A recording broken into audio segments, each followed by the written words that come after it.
যুবক, এ ছাত্র, তোমরা পশ্চিমাদের তন্ত্র মন্ত্র মেনে রাজনীতি করো। যেহেতু পশ্চিমাদের তন্ত্র মন্ত্র মেনে রাজনীতি করো, তো তোমরা তোমাদের অজান্তে পশ্চিমাদের গোলাম হয়ে যাচ্ছ। তোমাদের শাসকদের অবস্থা তোমরা জানো না। বড় চেয়ারে বসে থাকে, কিন্তু পশ্চিমাদের সিস্টেম ফলো করবার কারণে, পশ্চিমাদের তন্ত্র ফলো করবার কারণে চেয়ারে বসে থেকে বাংলাদেশের গোলামি করে পশ্চিমাদের ইসলাম ধরো, ইসলাম মানো, ইসলাম দিয়ে যদি রাজনীতি করতে পারো, খেলাফা প্রতিষ্ঠার জন্য যদি রাজনীতি করতে পারো, আল্লাহর নবীর আদর্শ প্রতিষ্ঠার জন্য যদি রাজনীতি করতে পারো, কোরআনী শাসন প্রতিষ্ঠার জন্য যদি রাজনীতি করতে পারো, চেয়ারে বসলে সম্মানের সঙ্গে চেয়ারে বসবে।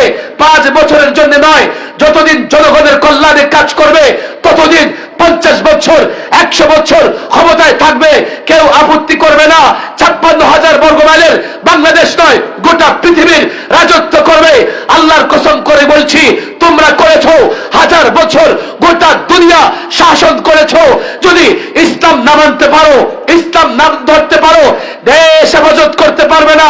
পত্তলিক, ইসকন, ভারত, হিন্দুত্ববাদ পত্তলিকেরা তোমার রাষ্ট্র তছনছ করবার জন্য, তোমার রাষ্ট্র দখল করবার জন্য অপেক্ষা করে আছে।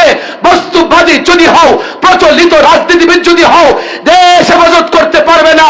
আল্লাহর কসম, ইমানি শক্তিতে যদি বলিয়ান হও, পত্তলিক, মোদি, ভারত যদি বাংলাদেশে আগ্রাসন চালায়, আল্লাহর কসম, দিল্লি থেকে আসাম পর্যন্ত এই ভারত টুকরা টুকরা হয়ে যাবে।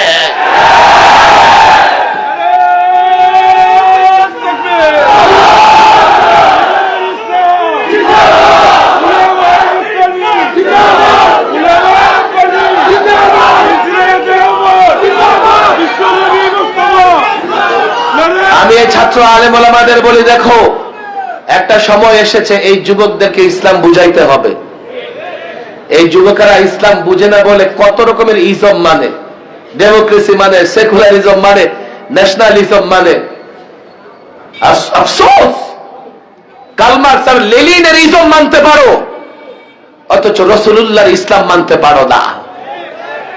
পশ্চিমাদের গণতন্ত্র মানতে পারো, কিন্তু মক্কা মদিনার ইসলাম মানতে পারো না। তোমরা নিজের নেতার সৈনিক বলে স্লোগান দিতে পারো, নেতার জয় বলে স্লোগান দিতে পারো, আল্লাহর নবীর সৈনিক বলে স্লোগান দিতে পারো না। পরিষ্কার বলছে, এই মাহফিলে আসা যুবকেরা ঐক্যবদ্ধ হও, মাদ্রাসা কওমিয়ার ছাত্ররা ঐক্যবদ্ধ হও। প্রত্যেকটা যুবকের ইসলামের ছায়া তলে আশ্রয় দিয়ে কাতারবদ্ধ হও। লড়াই হবে বস্তুবাদীদের সঙ্গে, লড়াই হবে কুফরি মতবাদের বিরুদ্ধে। আল্লাহর কসম, এই লড়াইয়ে ঈমানবাদীরা বিজয়ী হবে, কুফরি শক্তির অস্তিত্ব বাংলাদেশ থেকে মিটে যাবে।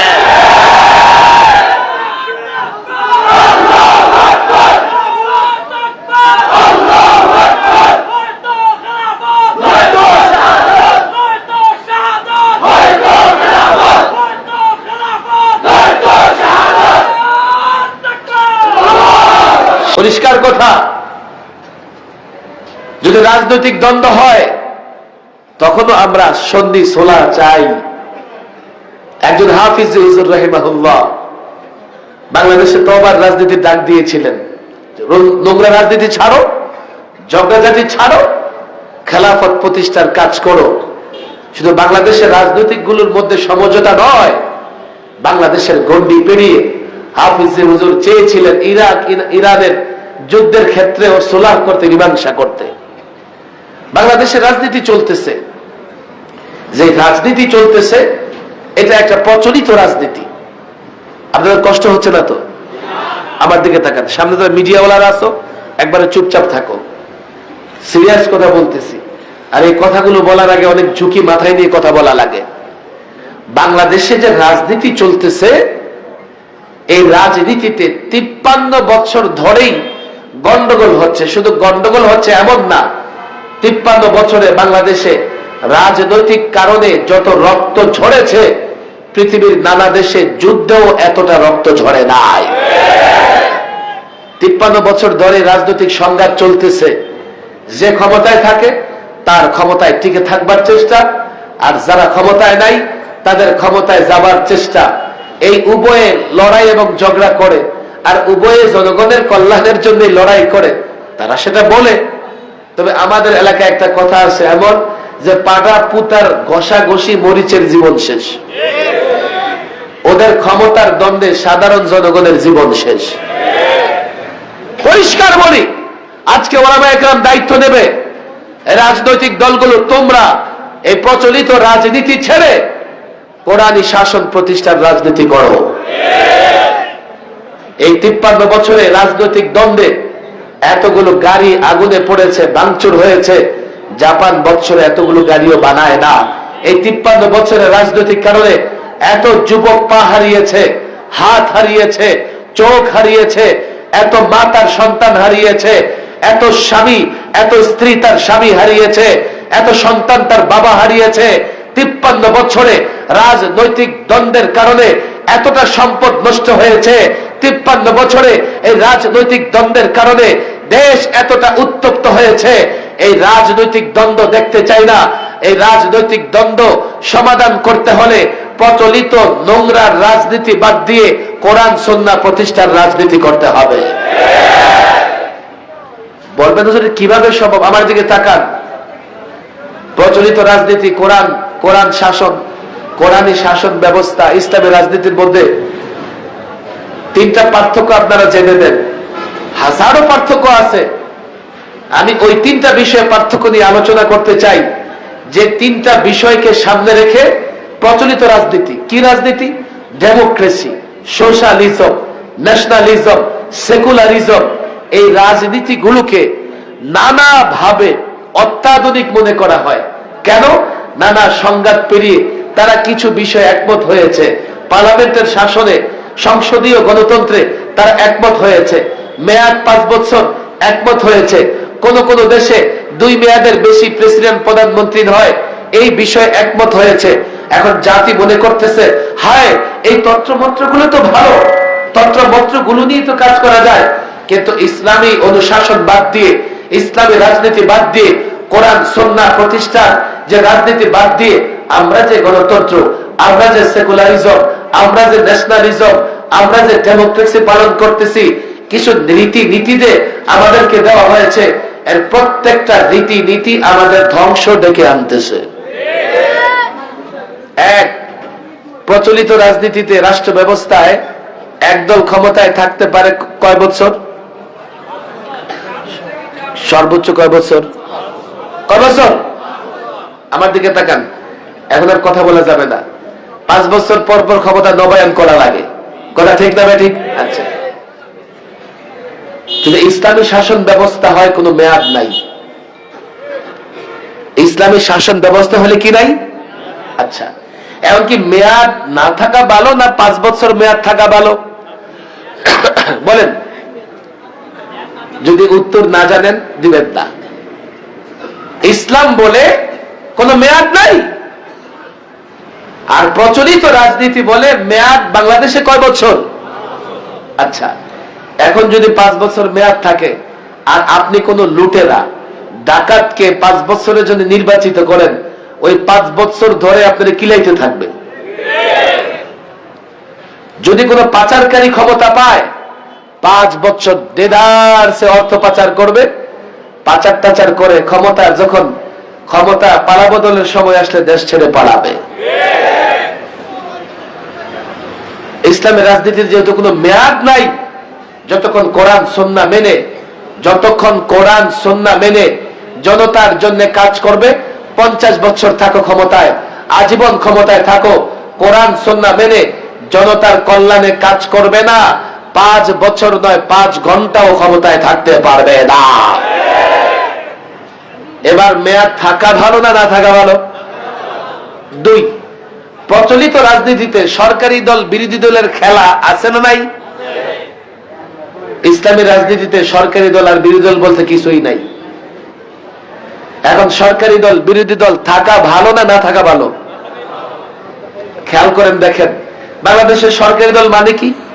সরকার যদি অবৈধ কাজও করে তো সরকারের লোকেরা বাহাবা দেয়। আরে কথা ঠিক না ঠিক? সরকার যদি কোরআন সুন্নাহ বিরোধী আইনও করে তো সরকারি দলের লোকেরা কয় না ঠিক আছে। এদেশের বিরোধী দল কি জিনিস? সরকার যাই কিছু করুক না কেন, বিরোধী দল বিরোধিতাই করে। কথা ঠিক না বেঠি? আচ্ছা, এবার ইসলামী রাষ্ট্র ব্যবস্থায় আসেন। ইসলামী রাষ্ট্র ব্যবস্থায় সরকার যতক্ষণ জনগণের কল্যাণে কাজ করবে, কোরআন সুন্নাহ মেনে কাজ করবে, সকল নাগরিকের উপরে সরকারের আনুগত্য করা ওয়াজিব। বিরোধী দল হবার সুযোগ নাই। আবার সরকার যদি কোরআন সুন্নাহ মেনে জনগণের কল্যাণে কাজ না করে, সরকারি দল থাকার সুযোগ নাই। সব নাগরিক মিলে সরকারের সঙ্গে বিদ্রোহ করবে। তাহলে কি সরকারি দল বিরোধী দল থাকলে ভালো না না থাকলে ভালো? তিন, আমরা যেগুলো পূজা করি সরকারি দল বিরোধী দল, সংসদীয় গণতন্ত্র, ঘোড়ার ডিম আমার, এরপরে কি 5 বছর পর পরিবর্তন হবে। যদি জনগণ রায় দেয় তাহলে 5 বছর পরে ক্ষমতায় থাকবে না। কই 16 বছর আপনাদের রায় কি যা আসে যায়? কত কলাগাছ এমপি হয়েছে আপনারা জানেনও না, কত ইয়াবাখোর এমপি হয়েছে জানেনও না। কক্সবাজার ইয়াবা ব্যবসায়ী এমপি আপনাদের খবর আছে? বিমারিয়ার গাঞ্জাখোর এমপি খবর আছে? কত মেম্বার ইয়াবা খায়, কত চেয়ারম্যান ফেন্সিডিল খায়, আপনাদের ভোটের কি দাম আছে? 5 বছর মেয়াদ থাকলে জনগণ দেখবে, জনগণ যদি দেখে যে সে কল্যাণ করে নাই, আরে সে কল্যাণ করলো কি করলো না 5 বছর অপেক্ষা করতে হবে। আর ওই 5 বছর আমাকে কিল খাইতে হবে। কিসের রাজনীতিতে আপনারা মনে করেন যেটা কল্যাণকর রাজনীতি? সরকারি দল বিরোধী দল, এটা হলো ক্ষমতার দ্বন্দ্ব। দ্বন্দ্ব করে সরকারি দল বিরোধী দল, আর জীবন যায় জনগণের। নেতার ছেলেরা এই দেশে পড়ে না, অস্ট্রেলিয়া কানাডায় পড়াশোনা করে, আর তুমি রক্ত দিয়া নেতার স্লোগান দিয়া শেষ পর্যন্ত ঘোড়ার ডিম ছাড়া কিছুই পাও না। বাংলাদেশের কোন নেতার সন্তান বাংলাদেশে পড়াশোনা করে না, আর তুমি যুবক লাফায়া রক্ত দাও নেতার নামে, পাও কি? একটা নোট পাও, তাতে তোমার কি আসে যায়? 40 বছর 50 বছর 20 বছর 30 বছর রাজনীতি করবার পরে বাবার বিটা মাটি বিক্রি করে সৌদি আরব যাও, না হলে মধ্যপ্রাচ্য যাও, আর সেখানে গিয়া 45 ডিগ্রি তাপমাত্রার নিচে চোখের পানিতে আর দেহের ঘামে তোমার একাকার হয়ে যায়। কয়জন নেতার ছেলে রক্ত দিয়েছে বাংলাদেশের রাজপথে? 71 বলো আর 24 আগস্ট বলো, আমাকে বলো কোন নেতার সন্তান রক্ত দিয়েছে? তুমি কার জন্য রক্ত দিচ্ছ আমাকে তো বলো। প্রচলিত রাজনীতির 3 নম্বর ঝামেলা, এখানে প্রার্থী হওয়ার সুযোগ আছে। ইসলামী রাজনীতিতে প্রার্থী হওয়ার সুযোগ নাই। যদিও কোন কোন ক্ষেত্রে যদি অযোগ্য লোকই সব হয় তো নিজে বলতে পারে যে না আমি এটার জন্য যোগ্য। সাধারণত ইসলামী রাষ্ট্র ব্যবস্থায় প্রার্থী হওয়ার সুযোগ নাই। প্রার্থী হওয়া ভালো না না হওয়া ভালো? যে প্রার্থী হয় তার চরিত্র যাই হোক না কেন, মাইক আর পোস্টারে তার চরিত্রের ফুল ছড়ি। কথা ঠিক না বেঠিক? অমুক ভাইয়ের চরিত্র ফুলের মতো, অমুক ভাইয়ের দুনয়ন এলাকাবাসীর উন্নয়ন। আসলে কি উন্নয়ন এলাকাবাসীর নিজের উন্নয়ন? মাইক লাগায় দেয়, যুবকদেরকে 500 টাকার নোট দিয়ে দেয়, খুব ছড়াছড়ি। কালো টাকার মালিক এলাকায় তার পোস্টারের অভাব নেই। আমরা লালবাগে দেখছি, গোটা জাতি জানে সব টাকা তার 2 নম্বরই করে, লুট করে, ছিনতাই করে, জবরদখল করে। নির্বাচন আসলে তার বন্দনায় পুরা এলাকায় থাকা যায় না। প্রচলিত রাজনীতিতে যখন এইভাবে নিজে প্রার্থী হওয়ার সুযোগ থাকে, জনগণ নোটে আর ভোটের জন্য বিভ্রান্ত হয়ে একটা ক্যারেক্টার লস ব্যক্তিকে যখন ভোট দিয়ে ক্ষমতায় বসিয়ে দেয়, এটা এই জাতির উপরে একটা গজব হিসেবে নেমে আসে। ইসলামের রাজনীতিতে কি করবেন? একটা ভদ্র মানুষ আছে, মাদ্রাসার মোহতারাম সাহেব, শাইখুল হাদিস সাহেব, এলাকার ভদ্র যুবক, তার দায়িত্ব দিয়ে দেন। এই তোর দায়িত্ব দিলাম। সে চিন্তা করবে আমি 1 টাকা বিনিয়োগ করি নাই, মানুষ আমার বিশ্বাস করে দায়িত্ব দিছে, আর যাই হোক আমি মানুষের কল্যাণে কাজ করব। দেখো, এগুলো আমি 3টা পার্থক্যের কথা বললাম। এই যুবকেরা, যতদিন তোমরা কোরআন সুন্নাহ প্রতিষ্ঠার জন্য রাজনীতি করতে না পারবে, মেরুদণ্ড সোজা করে দাঁড়াতে পারবে না। অনেক কথা আমরা চাই। হাফিজ হুজুর তাওবার রাজনীতির ডাক দিয়েছিলেন। আমি আজকে এই দয়ামীরের এই মাহফিলে প্রত্যেকটা যুবককে তওবার রাজনীতির ডাক দিতে চাই। আমরা কাজ করতেছি, জুলুম সহ্য করতেছি, লক্ষ্য একটাই, এই জমিনে কোরআনী শাসন প্রতিষ্ঠা হবে, আল্লাহ আমাদের খলিফা বানিয়েছেন, আমরা খেলাফত প্রতিষ্ঠা করব, আল্লাহর নবীর আদর্শ প্রতিষ্ঠা করব। এ যুবক, এ ছাত্র, জোর করে নয়, আমরা তোমাদের বুঝাতে চাই ইসলাম না হলে কল্যাণ হবে না। যেখানে ইসলাম সেখানে কল্যাণ, দুনিয়াতেও কল্যাণ, আখিরাতেও কল্যাণ। যেখানে ইসলাম সেখানে ন্যায় এবং ইনসাফ। ইসলাম সুন্দরের ধর্ম, সৌন্দর্যের ধর্ম, ন্যায়ের ধর্ম, ইনসাফের ধর্ম, মানবতা বোধের ধর্ম, মানব অধিকারের ধর্ম। ইসলাম ন্যায় বিচারের ধর্ম। ইসলাম ইসলাম শান্তির ধর্ম, ইসলাম বিজয়ের ধর্ম। আমরা তোমাদের বলি, তোমরা এতগুলো ইজম মানতে পারো, এতগুলো তন্ত্র মানতে পারো, এতগুলো মতবাদ মানতে পারো, তোমরা পশ্চিমাদের তন্ত্র মন্ত্র মেনে রাজনীতি করো। যেহেতু পশ্চিমাদের তন্ত্র মন্ত্র মেনে রাজনীতি করো, তো তোমরা তোমাদের অজান্তে পশ্চিমাদের গোলাম হয়ে যাচ্ছ। তোমাদের শাসকদের অবস্থা তোমরা জানো না, বড় চেয়ারে বসে থাকে, কিন্তু পশ্চিমাদের সিস্টেম ফলো করবার কারণে, পশ্চিমাদের তন্ত্র ফলো করবার কারণে চেয়ারে বসে থেকে বাংলাদেশের গোলামি করে পশ্চিমাদের। ইসলাম ধরো, ইসলাম মানো, ইসলাম দিয়ে যদি রাজনীতি করতে পারো, খেলাফা প্রতিষ্ঠার জন্য যদি রাজনীতি করতে পারো, আল্লাহর নবীর আদর্শ প্রতিষ্ঠার জন্য যদি রাজনীতি করতে পারো, কোরআনী শাসন প্রতিষ্ঠার জন্য যদি রাজনীতি করতে পারো, চেয়ারে বসলে সম্মানের সঙ্গে চেয়ারে বসবে। 5 বছরের জন্য নয়, যতদিন জনগণের কল্যাণে কাজ করবে ততদিন 50 বছর 100 বছর ক্ষমতায় থাকবে, কেউ আপত্তি করবে না। 56,000 বর্গ মাইলের বাংলাদেশ নয়, গোটা পৃথিবীর রাজত্ব করবে। আল্লাহর কসম করে বলছি, তোমরা করেছো 1000 বছর গোটা দুনিয়া শাসন করেছো। যদি ইসলাম না মানতে পারো, ইসলাম নাম ধরতে পারো, দেশ হেফাজত করতে পারবে না। পত্তলিক, ইসকন, ভারত, হিন্দুত্ববাদ পত্তলিকেরা তোমার রাষ্ট্র তছনছ করবার জন্য, তোমার রাষ্ট্র দখল করবার জন্য অপেক্ষা করে আছে।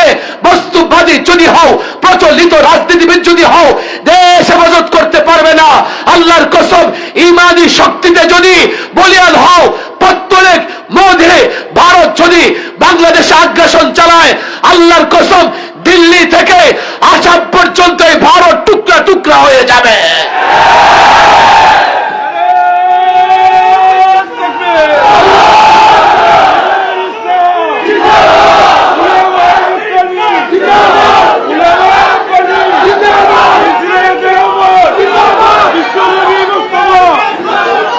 আমি এই ছাত্র আলেম ওলামাদের বলি, দেখো, একটা সময় এসেছে এই যুবকদেরকে ইসলাম বুঝাইতে হবে।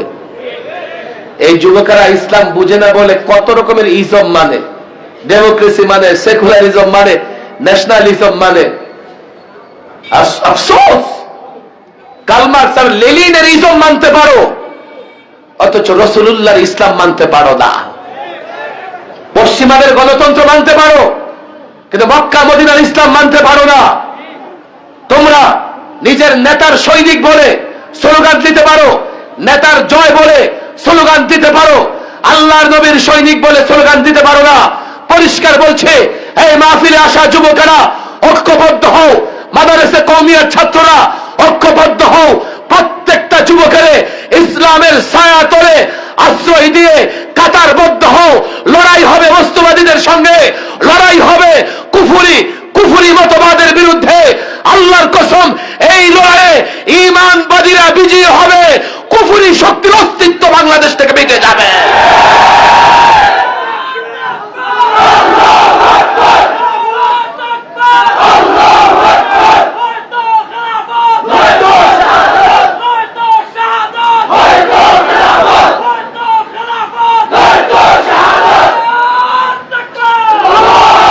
শেষ কথা, দেখো, ইসলাম মেনে তোমরা আমাদের উপর করুণা করবে না। ইসলাম মানলে তোমরাই শান্তিতে থাকবে, দুনিয়াতেও আখিরাতেও। ইসলাম ছাড়া পশ্চিমাদের তন্ত্র মন্ত্র মানলে তাদের গোলামীর জিঞ্জির থেকে কখনো মুক্ত হতে পারবে না। তোমাদের বুঝে আসে না, এই জন্য তোমরা কি বলে ফেলো যে শরীয়ত আইন চাও না। আমি বলবো তোমরা মূর্খ, তোমরা অজ্ঞ, এই জন্য ইসলাম চাও না। তাদেরকে বুঝতে হবে, তোমরা যারা তোমাদের নেতাদের পূজা করো, তোমাদের বলি, নেতাকে বলে না ওই নেতা সাগত সাহেব বলে গেছে ইসলাম ইজ দ্য বেস্ট, আর তুমি ইসলাম চাও না, শরিয়া আইন চাও না। তুমি বুঝো না, সেই মৌলবী বুঝে না। নেতাকে বলো ইসলাম নিয়ে পড়াশোনা করো, নেতাকে বলো ইসলাম দেখো। ইসলাম দিয়ে গোটা পৃথিবী 1000 বছর শাসন করেছি। আজকে এই প্রত্যেকটা যুবকের আমি বলি, হাতে পায়ে ধরে বলি, ইসলাম বুঝবার চেষ্টা করবো তো ইনশাআল্লাহ? ওয়াদা করেন একটা, যদি ইসলাম, কোরআনী শাসন, আল্লাহর নবীর আদর্শ প্রতিষ্ঠার জন্য আমরা মেহনত করে যাচ্ছি, জুলুম সহ্য করছি, চূড়ান্ত ডাক যদি দেই, আমাদের সহযোগী হবে তো ইনশাআল্লাহ? ওয়াদা করতেছেন কার সঙ্গে? বলেন কার সঙ্গে? কোরআনী শাসন প্রতিষ্ঠায় আমাদের সহযোগী হবে তো ইনশাআল্লাহ? মাদারেসে কওমিয়ার সঙ্গে থাকবেন তো ইনশাআল্লাহ? ওলামায়ে দেওবন্দের সঙ্গে থাকবেন তো ইনশাআল্লাহ? ওলামাদের পরামর্শে দ্বীনি কাজগুলো করবেন তো ইনশাআল্লাহ? আল্লাহ তাবারক ওয়া তাআলা তৌফিক দান করুন। ওয়া মা তৌফিকি ইল্লা বিল্লাহ ওয়া মা আলাইনা ইল্লাল বালাগ।